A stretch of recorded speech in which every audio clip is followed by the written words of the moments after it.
After our first recital, when we were officially known as the Cheng² Duo, a group of Russian ladies came up to us and they were very excited and they wanted to talk to us. And so one of them asked me, she said in a very heavy accent, "Do you hear Russian teacher?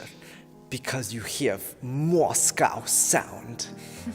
So the way they said that I had the Moscow sound, it really resonated with me. And ever since then, I've made a point to keep that special part of my artistic personality. And, I joke to Silvie that sometimes I think I have Russian blood running through my veins.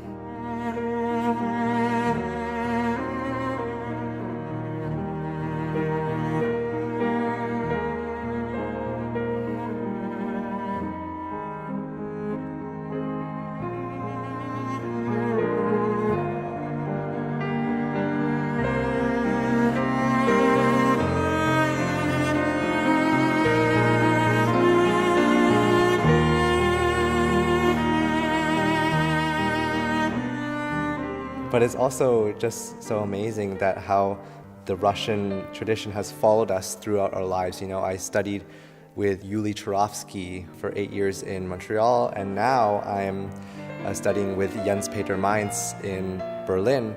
And he was a student of David Geringas, who was a student of course, Mstislav Rostropovich. And so just to have this amazing lineage of not only cellists, but musicians from Russia, and having that inspiration was an amazing pathway for this album.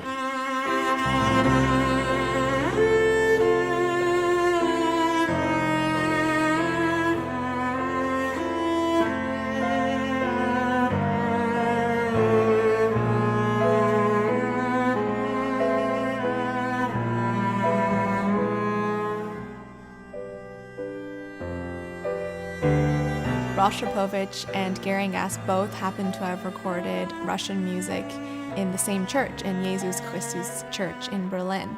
And so it's so special to continue this heritage, but also to kind of feel the Russian spirit that shimmers in the church's glorious space during our recording sessions.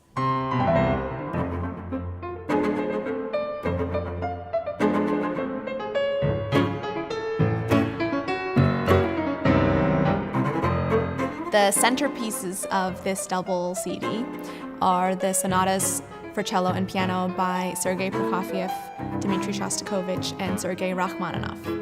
These three Russian titans were incredibly prolific composers, but what's interesting is that each of them only wrote one sonata for this combination of instruments. So it's almost as if, they poured their heart and soul into these pieces and there was nothing left to express, because each sonata encompasses a colossal universe. It's an entire sound world that's full of intensity all on its own.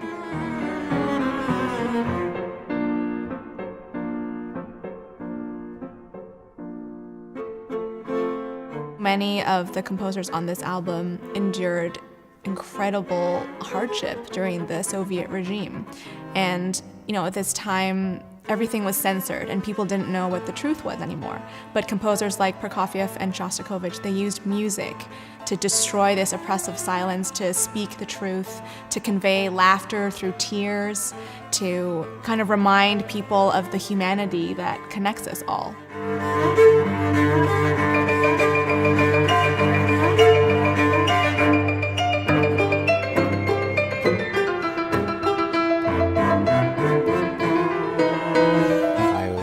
Recently generously loaned the Bonjour Stradivarius cello made in 1696 from the Canada Council for the Arts Musical Instrument Bank. And this was a wonderful opportunity, and the timing just worked out perfectly to record all these wonderful pieces on this incredible, legendary instrument.